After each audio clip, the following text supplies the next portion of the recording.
she's saying everything was here. The skulls, the torso. She's saying she dumped the whole body here in different bags? Yep, the whole bag, all the bags were dumped here. What would the biggest piece of bone be that torso, and that was here? So then we should find ribs, and I think that generally... The skull should be the biggest, though.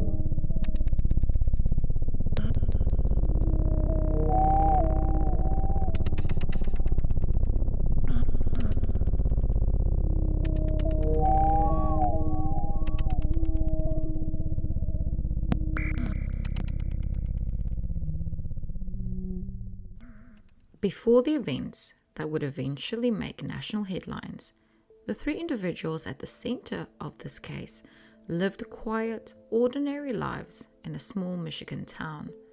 Lives that, from the outside, gave no warning of the violence that was about to unfold. Christopher Regan, 53, had settled in Iron River after accepting a job at a local manufacturing plant. He was known to be disciplined, organized, and private. Though he had recently separated from his partner, he remained close with his two adult sons and was preparing for a fresh start, a new job opportunity outside Michigan that he planned to begin within weeks. Nothing in his life suggested instability or withdrawal. If anything, Chris was looking forward. A few kilometers away on Lawrence Street lived Kelly and Jason Cochran. They had moved from Indiana to Michigan in search of a quieter life and a chance to rebuild. Their marriage, however, was already strained long before they arrived. Jason, 37, struggled with chronic back pain and serious mental health difficulties that left him dependent on Kelly physically, emotionally, and financially. He spent much of his time at home or walking the nearby trails, isolated and unable to work as he once had. Kelly, 32, outwardly appeared friendly, social, and restless, a sharp contrast to Jason's withdrawn, anxious demeanor. The imbalance in their marriage grew heavier as time went on. Kelly carried most of the financial pressure, and the emotional disconnect between them widened. They kept to themselves, rarely causing concern in the neighborhood, but behind closed doors, their relationship was eroding under the weight of resentment, frustration, and silence. It was during this period that Kelly met Christopher Regan at work. What began as casual conversation turned into a connection, one that offered Kelly an escape from the tension inside her marriage, and for Chris, companionship during a transitional time in his life. Their affair developed quickly, but quietly. Dinners at Chris's apartment, playful text messages, and frequent plans to see each other. Chris trusted Kelly enough to let her into his routine, and Kelly embraced the attention and emotional space Chris offered her. She had even confided in him that she and Jason were in an open relationship. By early October 2014, Chris was excited about his new job and was preparing to leave Iron River. He was packing up, organizing paperwork, and his last text messages to Kelly was warm, familiar, and optimistic. There was no sign of fear, stress, or the desire to disappear. That stability, that sense of a man preparing for the next chapter in his life, became a crucial detail later. Because when Chris Regan suddenly vanished, nothing about his behavior or circumstances supported the idea that he would walk away voluntarily.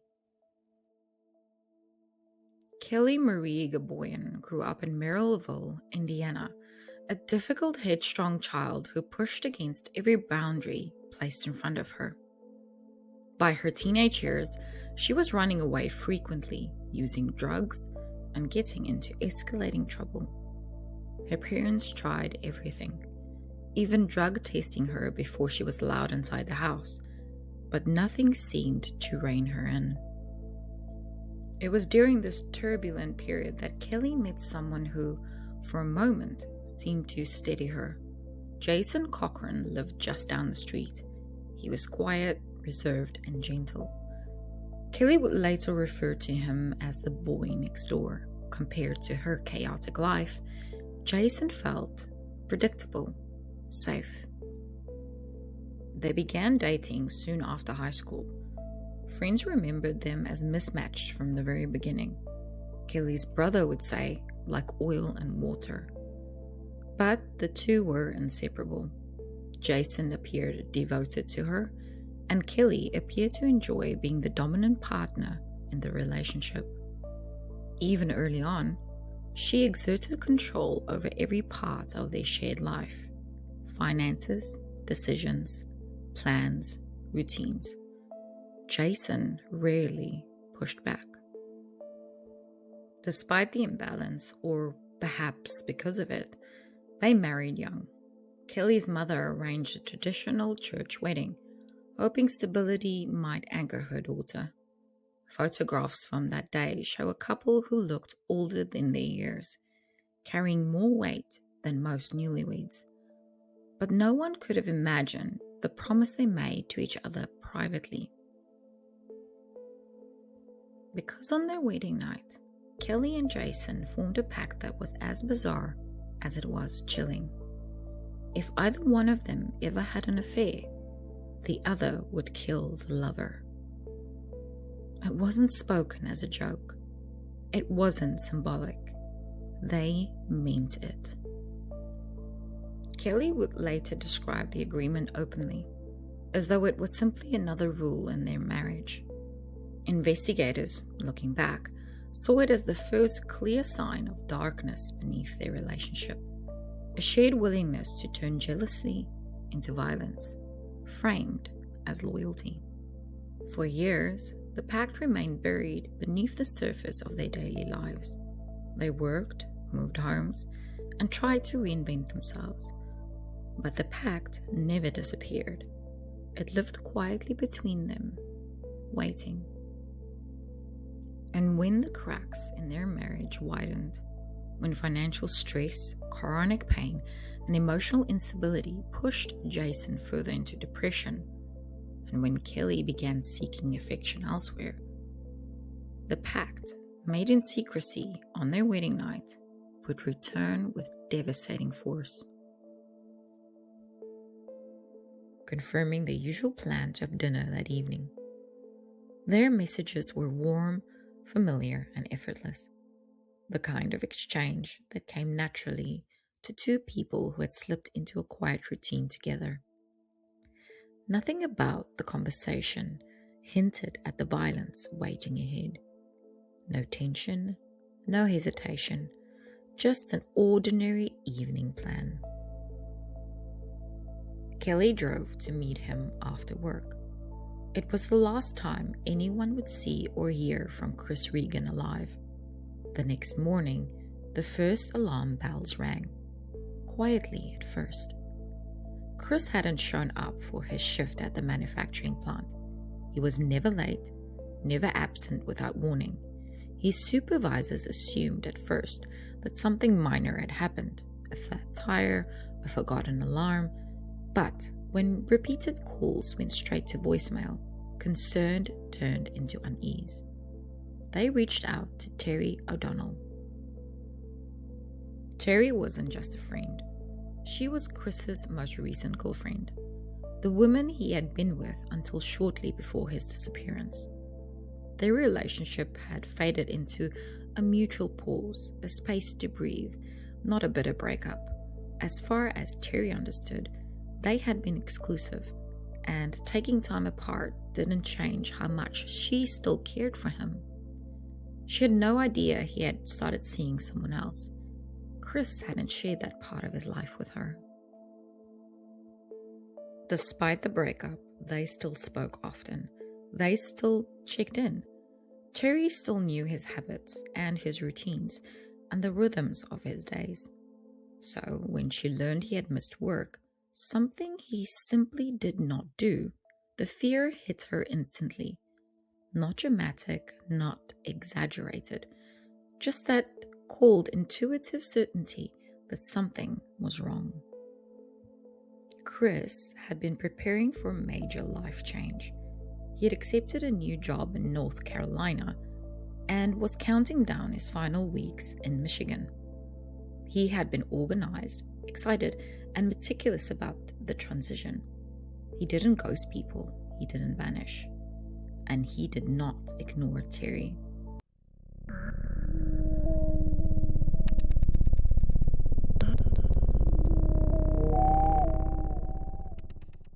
Within days, police found Chris's car parked neatly at the Bates Township Park and Ride, locked and undisturbed. Inside were items he would never leave behind. Things like a knee brace he used for a lingering knee injury. These personal belongings suggested he hadn't intended to go far, or that he never made it back to his vehicle at all. But one item stood out above everything else. On the passenger seat lay a handwritten note with driving directions. When investigators followed the route, it led them straight toward Lawrence Street, toward the home of Kelly and Jason Cochran. It was this first quiet thread connecting Chris Regan to the Cochrans, a thread investigators would tug on repeatedly in the months ahead. In that moment, it was just a curiosity, a detail that didn't make sense yet. Later, it would become the first undeniable sign of a deadly triangle no one had known existed. On the evening Chris was reported missing, Iron River officers visit the Cochran home. The interaction, recorded in reports and later repeated in testimony, was brief but immediately suspicious. Jason Cochran answered the door first, tense and guarded. He claimed Kelly wasn't home, just as Kelly appeared in the doorway behind him. Kelly calmly told officers she had seen Chris recently, that nothing unusual had happened, and that her husband had no issues with the affair. She repeated that she wasn't concerned, and she didn't believe anything had happened to Chris. It was simply a conversation, but investigators would later recognize it as the moment Kelly began constructing a narrative, one that shifted constantly over the next 2 years. Within days, the officers searched Chris's apartment with the consent of his friend. The normally neat home was uncharacteristically disordered. Important paperwork was left out. A job offer later sat on the table. Nothing suggested that Chris had left willingly. Everything suggested he intended to return. The investigation centered quickly on the Cochrans. Detectives brought Kelly and Jason in for formal interviews.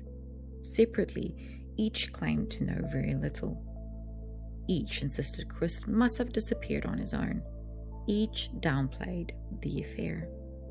But their stories were already contradicting each other in small ways: timelines, details, and behavior. Detectives noticed the inconsistencies immediately. Still, in late 2014, there was no body, no blood, and no confession. Just a missing man and the first cracks in the Cochran story. Months passed with no breakthrough. By early 2015, police secured a search warrant for the Cochran residence, the one place Chris might have last been seen alive. The March 2015 search revealed something investigators didn't expect. Jason and Kelly were already preparing to disappear. Inside the home, police would find evidence of recent cleaning and rearranging throughout the house. The ceiling had been freshly painted, yet investigators still identified visible blood spatter. Luminol testing confirmed the presence of blood. Objects and materials that were inconsistent with ordinary household use were identified. Areas of particular concern in the basement and near the entryway were identified.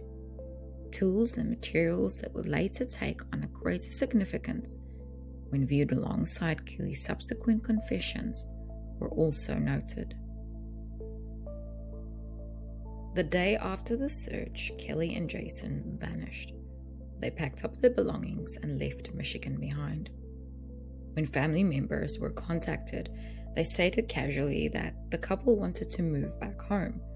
They left behind their house, their community, and the investigation, but police didn't forget them. Months later, new search warrants were issued for electronics, notebooks, writings, and additional materials previously overlooked. Early DNA testing wasn't enough.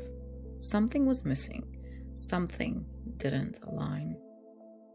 And then investigators received the first real sign that they were not dealing with a missing person case, but a cover-up. A neighbor recalled seeing the Cochrans with a burn barrel, producing smoke, and a smell he said was unlike anything he had ever smelled before, in October 2014, the exact time Chris went missing. The burn barrel itself had disappeared, but the memory of that smell would prove prophetic. By spring of 2015, the FBI joined the investigation. The case had grown too complicated, spanning multiple states, multiple search sites, and two suspects who were constantly shifting their narratives. A human remains detection dog was brought to a remote area called the Caspian Pit, a deep water-filled mining site frequently visited by Jason. The dog alerted on a specific section of water where divers later discovered a burn barrel weighed down with a cement block. It was impossible to recover usable remains from it, but its presence and the deliberate sinking told investigators the Cochrans had more to hide. Back at the Cochran property, sifted ash from a backyard fire pit revealed a sawzall blade, a second saw blade, and metal grommets from Old Navy jeans. Notably, Chris Regan frequently wore Old Navy denim. The evidence were becoming a mosaic of horror, but the investigators still did not have Chris's body or a confession. More warrants followed, more items were seized.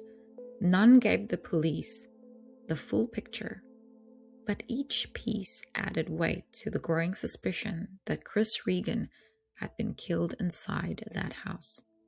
Still, Kelly and Jason denied everything. They denied harming Chris. They denied knowing where his remains were. They denied involvement. Until one of them suddenly couldn't deny anything anymore. On 20 February 2016, more than a year after Chris Regan disappeared, Chris Cochran was found dead in the couple's home in Indiana. Lake County 911, operator 17. Yeah, my husband's, his face is like, wow, he's breathing barely. I don't know what's wrong. He's throwing up, he's sweating. I need an ambulance. His death was initially considered a possible overdose. Later, his family believed he had been injected with heroin, the same substance Kelly had used. A medical examiner would ultimately rule his death a homicide caused by asphyxiation. Kelly Cochran became the primary suspect. But for the Iron River investigation, Jason's death did something profound. It removed the one person Kelly had been hiding behind. Within weeks, a new detective, Jeremy Ogden from Hobart, Indiana, was brought into the case. He reviewed every report, every interview, every inconsistency. He saw what Michigan investigators also believed. Kelly Cochran was ready to talk, but only if someone asked the right questions. Detective Ogden arranged for a confidential informant, a friend of Jason's, to call Kelly. I got a letter like January 4th or 5th or something like that from him. The note says, if something were to happen to me, please send this in a few weeks to the Iron River Police Department. It's like I'm supposed to mail this, but I just wanted to tell you please don't. I don't know. No, you gotta do what you gotta do. The CI told her that Jason had emailed a letter. This was a lie. The informant told Kelly that he would be turning the letter over to police. Kelly asked him not to do that. Kelly panicked, and for the first time, she showed fear, and that fear was the opening investigators needed. The next time Detective Ogden spoke to her, Kelly shifted from firm denials to a new narrative. She had witnessed Chris's death, and Jason had pulled the trigger. You watched him die, right? Where did he shoot him in his body? You don't know?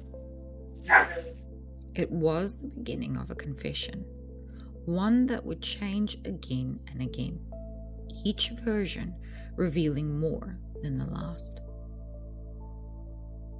After several days of contact, Detective Jeremy Ogden persuaded Kelly to return with investigators to Michigan. She agreed. It was a risky decision. Law enforcement knew that the moment Kelly stepped back inside the Iron River house, every story she had told could finally be tested against the space itself.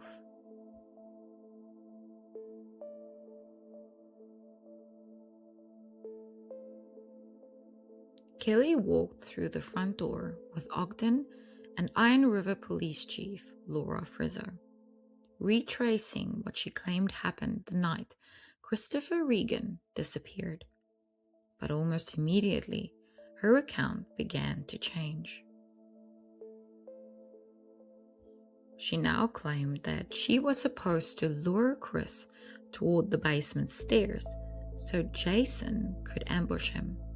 She said she hesitated, couldn't push him forward, and that Jason shot Chris near the stairway instead. None of it matched her earlier versions. Timelines shifted, positions changed, and the sequence of events rearranged itself once again. Still, investigators continued. Even inconsistent stories can lead to the truth.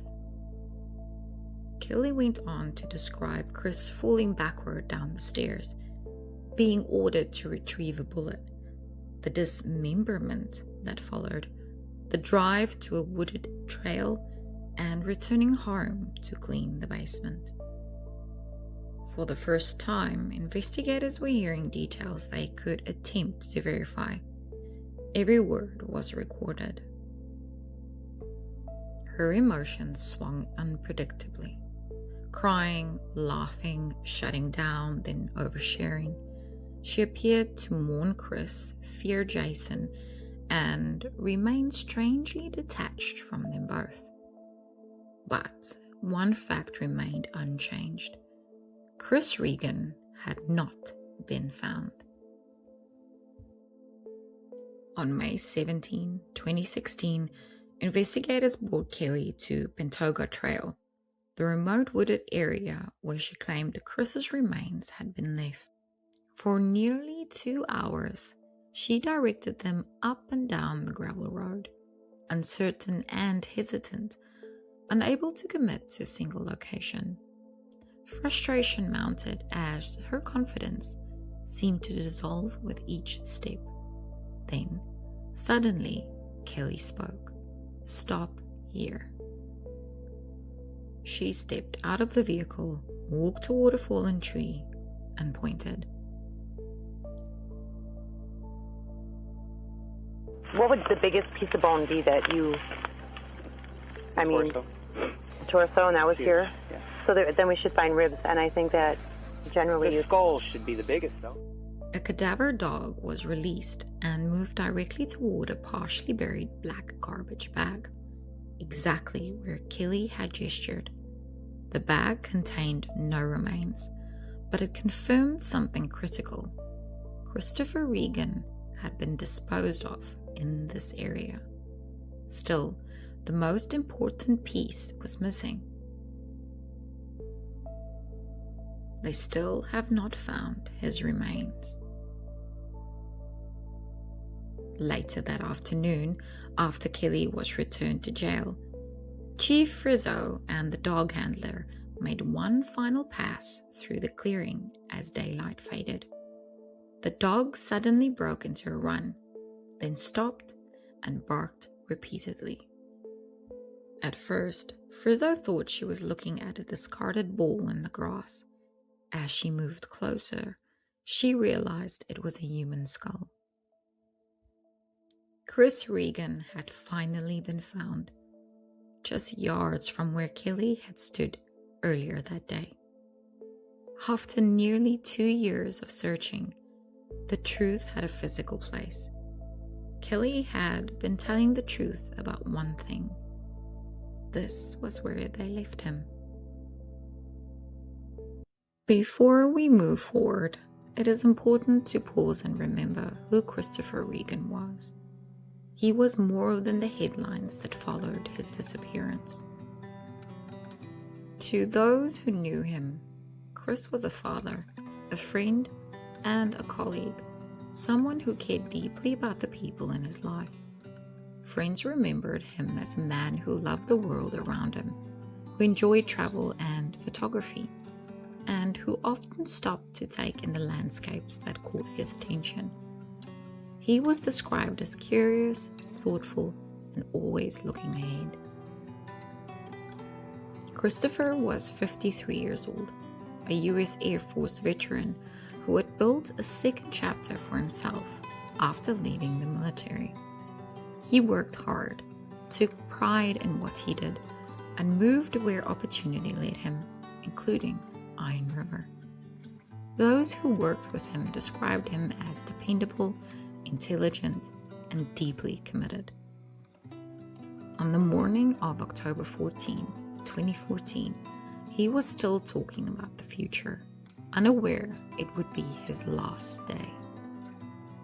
Christopher Regan's death was violent and undeserved, but his life was not defined by how it ended. The story remembers the man he was, not the horror of his final moments. Christopher Regan was loved, he mattered, and he is not forgotten.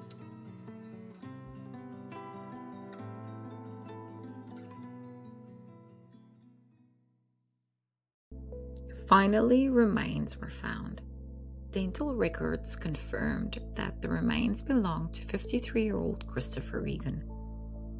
A medical examiner ruled his death a homicide caused by a gunshot wound to the head. With that confirmation, the investigation snapped into focus. Every piece of evidence, from tools and burn sites to recover fragments and Kelly's own statements, formed a single horrifying picture. Investigators no longer needed to speculate.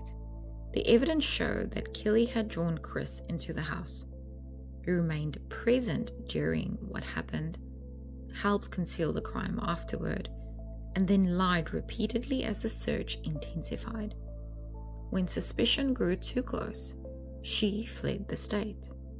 But even with Christopher's skull recovered, large portions of his remains were still missing, and the absence fueled some of the most disturbing allegations to emerge from this case. During the investigation and later trial proceedings, neighbors described an unsettling memory. A barbecue hosted by the Cochrans shortly after Chris had disappeared. Several said that the meat tasted strange and that a foul smell had lingered in the yard around the same period. Those neighbors would later question whether they had unknowingly been served something far more sinister. It is important to be clear. No physical evidence ever proved human remains were served, and no charges were filed related to those claims. The allegations remain unproven, but it persisted largely because of what came next.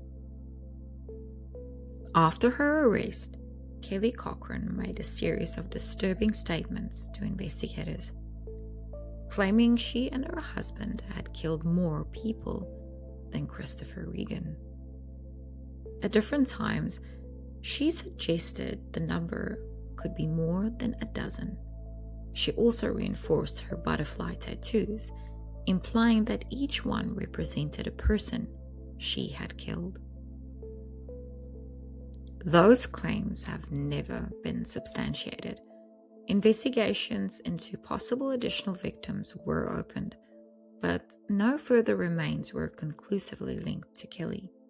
To this day, law enforcement has not confirmed any additional murders beyond Christopher Regan and Jason Cochran.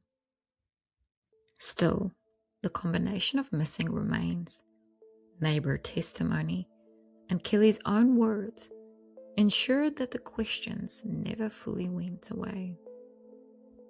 By early 2017, prosecutors focused on what could be proven.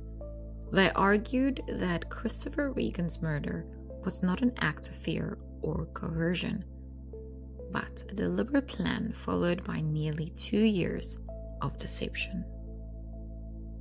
On 17 February 2017, the jury returned its verdict. Kelly Cochran was found guilty on all major counts, including first-degree murder. She showed no visible reaction as she was sentenced to life in prison without the possibility of parole. Convicted murderer Kelly Cochran was sentenced to life in prison without a chance of parole this morning. Cochran was found guilty of first-degree murder, aiding and abetting, along with 4 other felony charges in late February, after she lured her lover, Christopher Regan, into her home for her husband to kill back in 2014. Iron County Prosecutor Melissa Powell said this day was about the victim. All of the focus has been on Kelly Cochran and her rights and her experiences during the trial. This is about Chris Regan today. This is about the type of man he was, and this is about justice for Chris Regan. Cochran's defense attorney Michael Schulke said that his client maintained her story and felt remorse for her role in Regan's death. She respects the jury's verdict, but certainly disagrees with it. She told her version of the events on the record. I'm sure she is disappointed that we're here today. I'm sure she is saddened that we're here today. As I stated, she's remorseful as well that we're here today. It's a very sad day. During the trial, Cochran testified that she knew nothing about her husband's plans to kill Regan and that he acted alone. Some members of the jury say they never believed her story. Listening, watching her expressions when questions were asked, and just her demeanor was not very remorseful. According to Schulke, Cochran will likely file an appeal. However, she will also likely face charges for the death of her husband, Jason Cochran, according to a Hobart County detective from Indiana. Later, in Indiana, she would also be convicted in the death of her husband, Jason Cochran, receiving an additional 65-year sentence. 2 states, 2 deaths, and a trail of allegations, questions, and claims that still remain unresolved.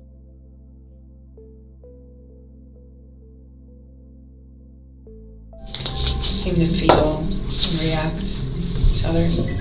And it's all about whether or not you can use that particular emotion to manipulate. Not always. But a lot of the time.